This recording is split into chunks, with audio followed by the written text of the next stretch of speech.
On 23rd of December 1920, the Government of Ireland Act was passed, petitioning Ireland and creating one devolved parliament for the North East and another for the rest of the island.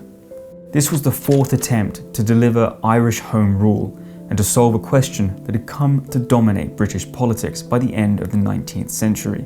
After William Gladstone, leader of the Liberal Party, was converted to the idea of devolved self-government for Ireland in the 1880s, 3 attempts were made to pass Home Rule bills, responding to pressure from Irish nationalist leaders.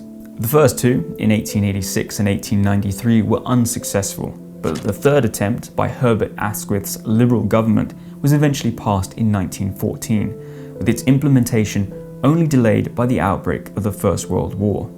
Unsatisfied with the proposed settlement, in April 1916, Irish Republicans staged a rebellion in Dublin, which became known as the Easter Rising.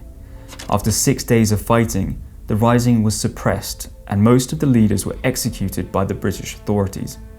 There was little popular support for the rising initially, but over the next year or so, there was a resurgence of Republican sentiment among the nationalist population.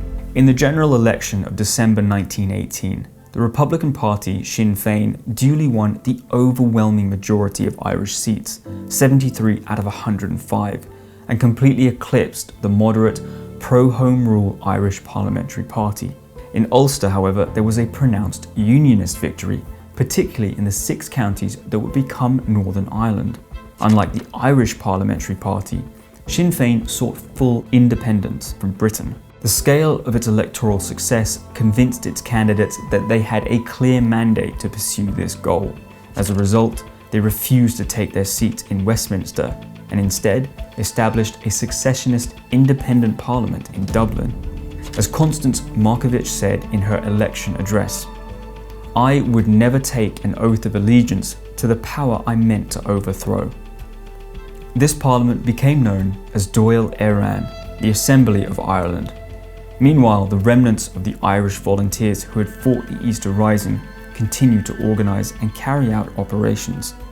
Over the course of 1919, these volunteers launched an increasingly aggressive campaign against the Royal Irish Constabulary and became known as the Irish Republican Army. The cycle of violence that is known as the Irish War of Independence is usually thought of as beginning on the 21st of January 1919, the date on which Dáil Éireann convened in Dublin for the first time, and Republican volunteers shot dead 2 RIC constables in Tipperary. Yet, although the Republican campaign against the RIC intensified over the course of the year that followed, violence in Ireland was relatively limited until armed units were deployed from Britain in March 1920. The men who formed these first units were veterans of the Great War, and as they initially wore a mixture of dark green and khaki uniforms, they became known as the Black and Tans. Another force, composed exclusively of ex-officers and known as the Auxiliary Division, was deployed in July. The introduction of the Restoration of Order in Ireland Act in August 1920 led to a further intensification of the fighting, and by the end of the summer, the IRA and the Crown forces were locked in a deadly guerrilla war, in which dozens of combatants and civilians were being killed each week. It was against this backdrop that the Government of Ireland Act, essentially the 4th Home Rule Bill, was passed. The Act received royal assent on the 23rd of December 1920 and was due to take effect from the 3rd of May 1921. The Act, drafted without consulting Irish nationalists, was intended to establish separate Home Rule institutions within 2 new subdivisions of Ireland. The 6 northeastern counties would become known as Northern Ireland, while the other 26 counties would form Southern Ireland. This partition of the island was designed to placate the Unionists of Northern Ireland, who were overwhelmingly Protestant and of British descent.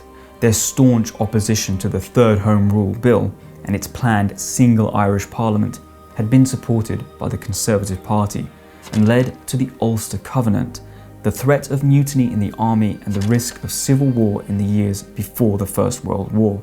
Under the terms of the Government of Ireland Act, both the 6 northern counties and Southern Ireland were to remain within the United Kingdom of Great Britain and Ireland, each with their own bicameral parliaments. The legislation also made provision for a future reunification of the island under common home rule institutions. By 1920, however, the Act was already out of step with the realities in Ireland, where the demand for home rule among the nationalist population had been replaced by calls for complete independence. While the institutions set up under this Act were successfully established in Northern Ireland, home rule never took effect on the rest of the island. The War of Independence continued until a truce was concluded in mid-July 1921. This was followed by negotiations between the British government and a Sinn Féin delegation, which led to the signing of the Anglo-Irish Treaty on the 6th of December. This treaty established the Irish Free State the following year, which was to become a self-governing dominion of the British Commonwealth, a relationship modelled on Canada and Australia. As such, George V remained head of state, but now, independent, Ireland established its own executive, exchequer, courts and armed forces. The treaty applied to the whole of Ireland, with an opt-out clause for Northern Ireland, which its unionist leaders immediately exercised.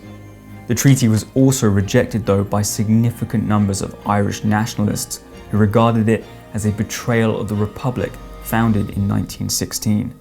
The result was a split in Sinn Féin and a bloody civil war fought in Dublin and other parts of the South in 1922.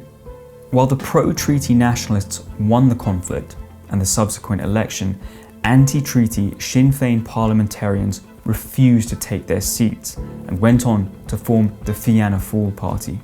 Led by Eamon de Valera, Fianna Fáil sought to adopt a new constitution, eventually winning a referendum on the issue in 1937 that paved the way for the severance of the remaining ties to the British state.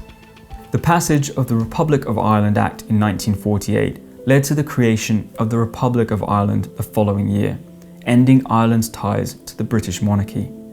Meanwhile, the Northern Ireland Parliament created by the Government of Ireland Act continued to function at Stormont in Belfast until 1972.